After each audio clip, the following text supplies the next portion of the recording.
నమస్కారం, welcome to I dream. ధర్మ మార్గం విత్ విజిత కార్యక్రమానికి స్వాగతం. ప్రస్తుతం మనతో పాటు ఉన్నారు ప్రముఖ జ్యోతిష్య వాస్తు పండితులు, లలిత ఉపాసకులు శ్రీ శ్రీ శ్రీ నానాజీ పట్నాయక్ గారు. ఇప్పుడు వారితో మాట్లాడదాం. నమస్తే అండి. శ్రీమాత్రే నమః. గురుగారు, ఉగాది రాబోతోంది.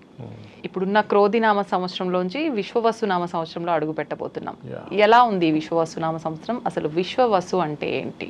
అంటే మనకి నారదుడి యొక్క పుత్రికల పేర్లు ఈ 60 కూడా విష్ణుమూర్తి అనేటువంటి అర్థం కూడా ఒకటి ఉంటుంది, మంచి అనేటువంటి ఒక అర్థం కూడా ఉంటుంది దీనికి. ఇట్లా చాలా అర్థాలు ఉంటాయి దీనికి. అయితే ఈ క్రోధినామ సంవత్సరం అంతా కూడా గొడవలు, మనం లాస్ట్ ఇయర్ చెప్పుకున్నాం ఆల్రెడీ, అంతా ఈ గొడవలే ఉంటాయండి.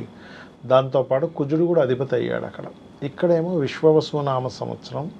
ఈ సంవత్సరానికి కారకుడు ఎవరంటే రవి. దీనివల్ల ఏమిటి అంటే, ఒకటి విశ్వవసు నామ సంవత్సరం వల్ల కొన్ని ఫలితాలు ఉంటాయి. శని భగవానుడు మనకి మీనంలోకి వెళ్తున్నాడు, దానివల్ల కొన్ని ఫలితాలు ఉంటాయి 2.5 సంవత్సరాల పాటు. అది ఎప్పటి నుంచి అంటే దాదాపుగా ఏప్రిల్ మాసం, మార్చి నుంచి స్టార్ట్ అయిపోతుంది ఆ ఫలితం అనేది. పర్టికులర్గా ఎటువంటి ఫలితాలు ఇస్తుంది అది అంటే, ఇప్పుడు ఇంతకాలం మనం రకరకాల వ్యక్తులు గొడవలు చూసాం ఈ క్రోధినామ సంవత్సరంలో. తండ్రి కొడుకు, ఇలా 2 లవర్లు, ఇంకోడోడు సినిమా ఫీల్డ్ అని అనేది అందరూ గొడవలు జరిగాయి. ఇక్కడ ఏం జరుగుతుందంటే, ఒకే ధర్మంలో ఉండే వాళ్ళు గొడవలు పెట్టుకుంటారు. అంటే ఇప్పుడు చూడండి, హిందువుల్లోనే మేము వైష్ణవం, విష్ణువు గొప్ప అంటే, లేదు శైవం గొప్ప అని ఈ గొడవలు ఎక్కువ అవుతాయి. అదే క్రిస్టియన్స్లో కూడా క్యాథలిక్ లేదా మరియమ్మను పూజించే వాళ్ళు ఉంటారు, అందులోనే యేసును పూజించే వాళ్ళు ఉంటారు. వీళ్ళలో గొడవలు రావడం అన్నిటికంటే కూడా ఎక్కువగా ఇవి శైవము, వైష్ణవము, వీటి మధ్యని అది అలాగ పెరిగి ఒక 2.5 సంవత్సరాలు. అది కూడా ఒక రకంగా భగవంతుడు చూపించేటువంటి లీలే. అంటే మనకందరికి తెలియడం కోసం. ఇప్పుడు దీనిలో పరిపూర్ణమైనటువంటి జ్ఞానం ఉన్న వ్యక్తి ఒకే పరమాత్మ ఇన్ని రూపాల్లో ఉన్నవాడని అర్థం చేసుకుంటారు. విష్ణువు, శివుడు, అమ్మవారు, గణపతి కావచ్చు, స్కందుడు కావచ్చు, ఒకే పరమాత్మ యొక్క శక్తి ఇదంతా అర్థం చేసుకుంటారు. లేని వాళ్ళు ఏంటంటే ఈ గొడవలు ఎక్కువ అవుతాయమ్మా. మీనంలోకి శని వెళ్తున్నాడు కాబట్టి గుర్తుపెట్టుకోండి మీరు ఇది. అలాగే మనకి 1 సంవత్సరంన్నర నుంచి కూడా భూముల యొక్క ధరలు ఆగిపోయి ఉన్నాయి.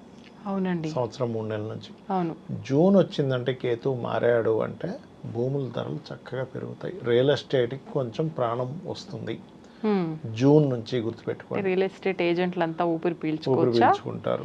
రేటు పెరగడమైనా బిజినెస్ అదే రకంగా పెరుగుతుంది, రేట్స్ కొంత మార్పు వస్తుంది. రేటు బిజినెస్ ఉంటేనే రేట్ ఉంటుంది, లేకపోతే రేట్ రాదు మీకు. ఇప్పుడు అంతా ఆగిపోయి ఉన్నాయి ఎక్కడికక్కడ. జూన్ నుంచి కొంచెం వాటికి బాగుంటుంది. అదేవిధంగా ఈ సంవత్సరానికి అధిపతి రవి కాబట్టి, రవి ఆరోగ్యానికి కారకుడు.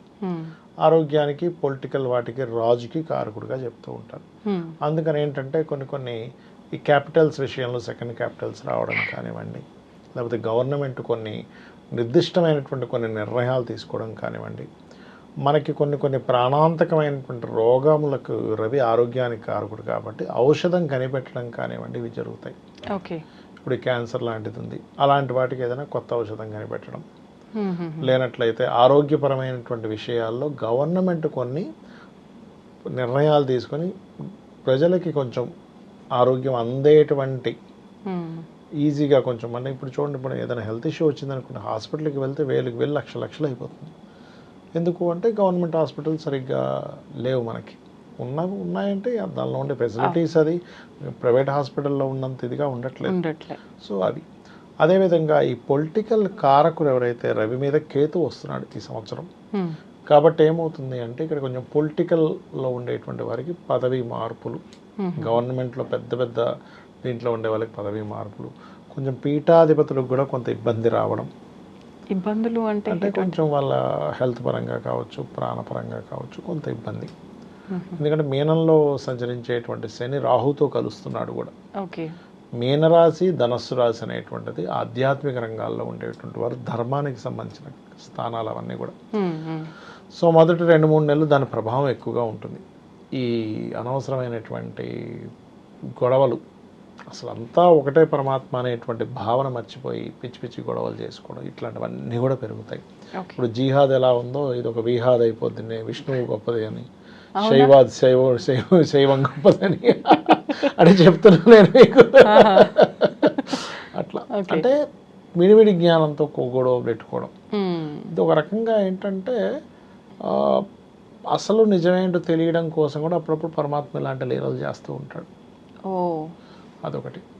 అట్లాగే కొంచెం ఈ ఏదో కరోనా లాంటివి వచ్చేస్తాయి అంటున్నారు కానీ అంత రాదు, ఏదో మొత్తం లాక్డౌన్స్ అంతా ఏమీ అవ్వదు.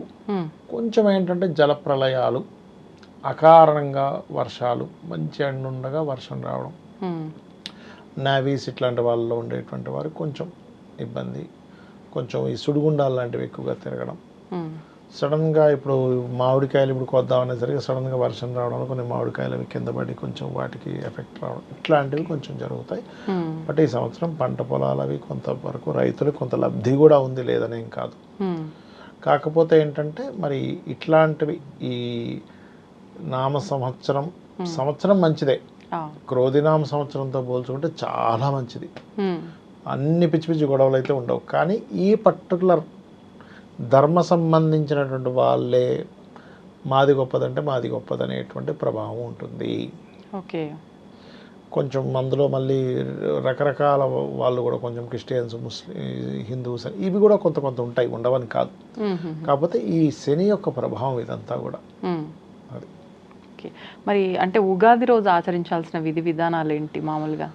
ఉగాది రోజు శాస్త్రంలో చెప్పినటువంటిది ఏమిటి అంటే, మీరు చక్కగా ఉదయం 5 గంటలకి, మీకు 4 గంటలకు అలవాటు ఉంటే 4 గంటలకు నిద్ర లేచినప్పుడు చక్కగా తైలము ఒంటికి మొత్తం చక్కగా తైలాన్ని పట్టించుకొని నలుగు పిండితో అభ్యంగ స్నానము అంటారు, అది చేయాలని చెప్తుంది శాస్త్రం. ఎందుకు అంటే తైలం ఎప్పుడైతే మనం పట్టించుకొని నలుగు పిండితో స్నానం చేస్తామో 90% దరిద్రం అక్కడ పోతుంది. ఎందుకంటే మన శరీరాన్ని ఆశ్రయించి కొన్ని ఉంటాయి, అవి నెగిటివ్ ఎనర్జీస్ కానివ్వండి, అవి తైలము రాసుకొని మీరు ఎప్పుడైతే నలుగు పిండితో స్నానం చేస్తారో ఆ దరిద్రాలు ఫస్ట్ పోతాయి. అది ఆరోగ్యపరంగా ఇప్పుడు చూడండి, ఏం లేదు, ఇప్పుడు మామూలు స్నానం చేసిన దానికి తైలం పెట్టుకొని మీరు నలుగు పిండి పెట్టినప్పుడు ఇవి ఓపెన్ అవుతాయి, ఇక్కడ సన్న హోల్స్ ఉంటాయి మనకి. అవి ఎంత ఫ్రీగా ఉంటే మనం అంత ఆరోగ్యంగా ఉంటాం, మన బాడీ అంత హ్యాపీగా ఉంటుంది. మనం గనక ఫ్రీగా హ్యాపీగా ఉన్నాము, హెల్దీ ఆలోచనలు ఉంటాయి మనకి. మన వాళ్ళంతా ఆలోచించి పెట్టారు ఉగాది రోజు నువ్వు ఇచ్చే, ఎందుకంటే మొదటి రోజు నీ ఆలోచన ఎలా ఉంటే సంవత్సరం మొత్తం నీ ఆలోచనలు అంత పాజిటివ్గా ఉంటాయి. అది చేసుకొని చక్కగా ఇంట్లో దీపారాధన చేసుకొని, అయితే ఉగాది రోజు ఖచ్చితంగా కొత్త బట్టలు కట్టుకోమని చెప్పింది. ఏ పండుగ కట్టుకున్నా కట్టుకోపోయిన పెద్ద విషయం కాదు.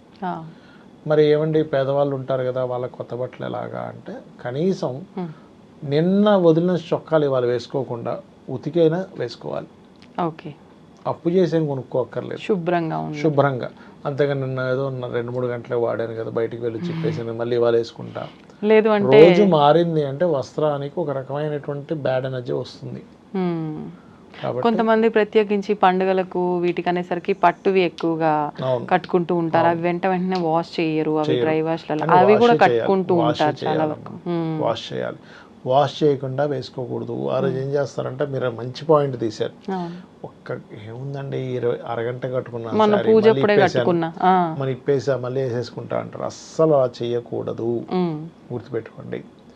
అలాగే ఆ రోజు ఖచ్చితంగా ఇంట్లో పూజ తర్వాత బయట ఆలయానికి వెళ్ళి పంచాంగ శ్రవణం వినాలని చెప్తుంది శాస్త్రం.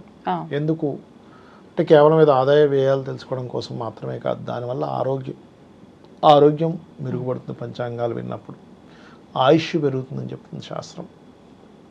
వీటితో పాటు మీరు ఎప్పుడైతే మీకు పలానా ఈ సంవత్సరం ఇలా ఉంది అన్నప్పుడు మీరు ఒక ప్లానింగ్ చేసుకుంటారు, ఓకే నేను సేవింగ్స్ ఎక్కువ పెట్టుకోవాలి ఇట్లాంటి వాటి కోసం.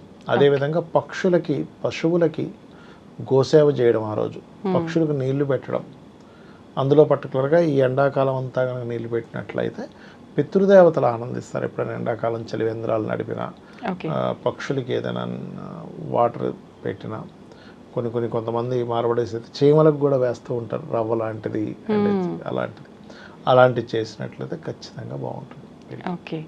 అది అలాగే ఇంకోటి ఏంటంటే, ఎప్పుడు కూడా ఉగాది రోజు దూషించడము, గొడవలు పెట్టుకునేటువంటి సందర్భాలు తీసుకురాకూడదు. హ్మ్.